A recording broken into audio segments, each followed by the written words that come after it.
बसवा के खुटिया में दुई रे करैली, एगही बसे ये बसुरिया।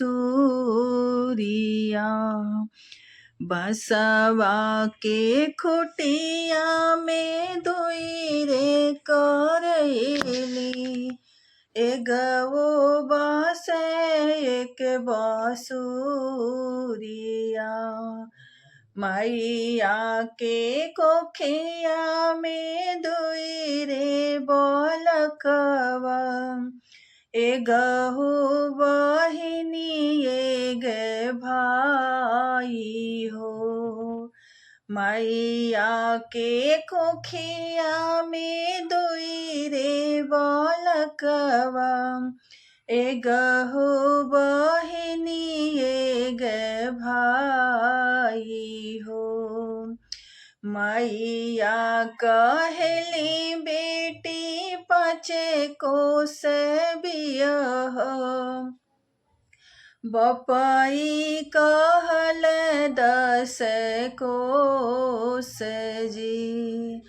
मैया कहली बेटी पाचे कोस बियह, बपई कहल 10 कोस जी।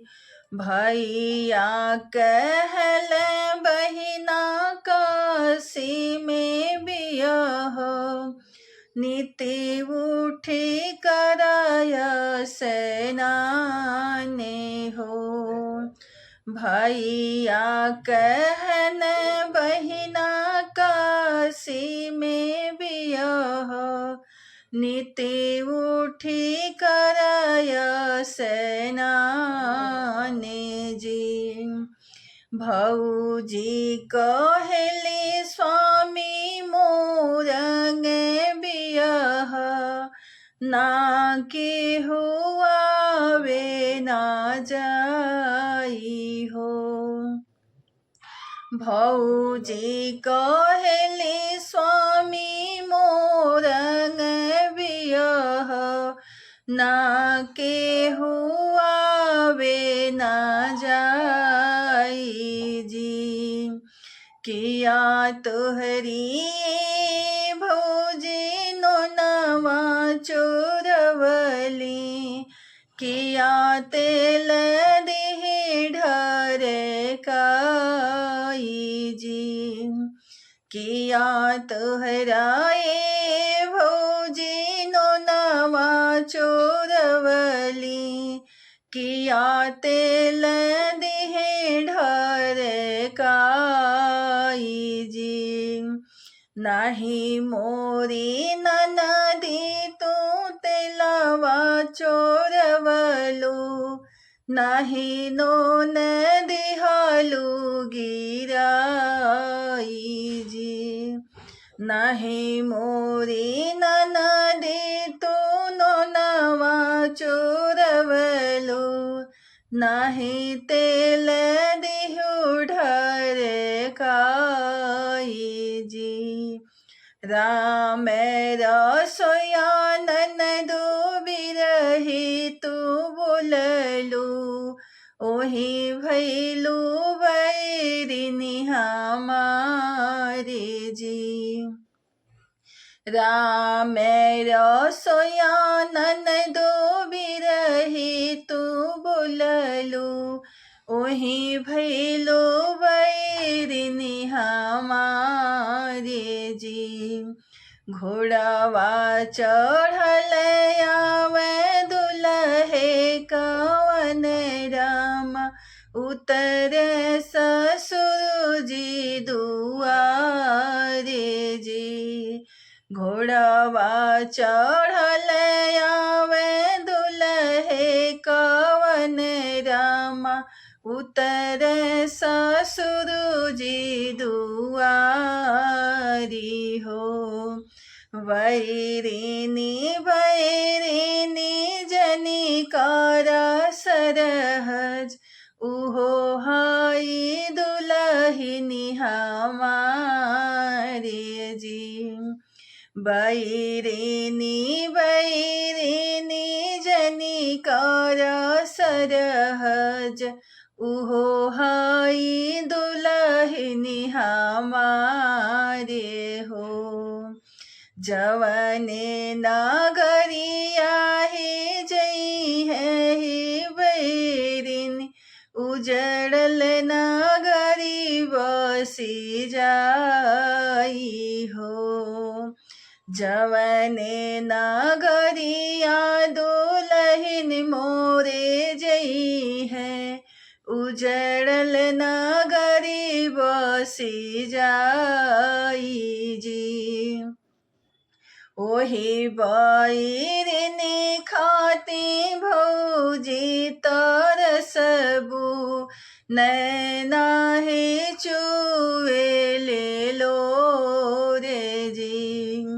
ओही बैरिनी खाती नैना तरसी है नैना हे चुए ले लो रे हो।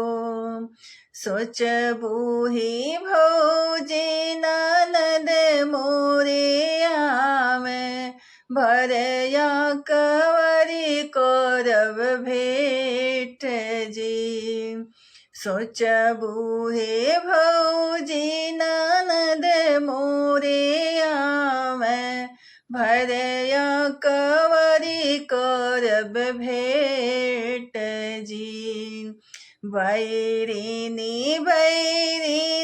जनिकारा सरहज उहो हाई दिलवा के जाने हो। बैरिनी जनिकारा सरहज उहो हाई दिलवा के जाने हो। घोड़ावा पे हम ही बैठब दुलहिनी के लई जइब ससुरा नगरी हो। घोड़ावा पे दुलहिन के हमें बैठब लई जइब ससुरा नगरी हो। ससुरा नगरिया हे दुलहिन उतरी है ओनहु के होई है याद रे हो। ससुरा नगरिया दुलहिन जब उतरी है ओनहु के होई है याद रे हो। नयना ही भौजी तुहर तरसी है डूरी है ही हो ही लो रे जी। नयना ही भौजी तुहर तरसी है नैना ही ढूरे ले लो रे जी।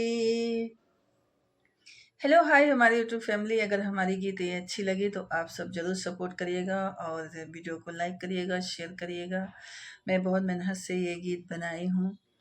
अगर आप सभी को अच्छा लगेगा ज़्यादा से ज़्यादा सपोर्ट करिएगा। हमारी जितना बहन भैया दीदी और सिस्टर लोग हैं सभी को गोड छू के गोड़ लगा थी। आप सब जरूर सपोर्ट कर जाइए, वीडियो को लाइक शेयर कर जाइए।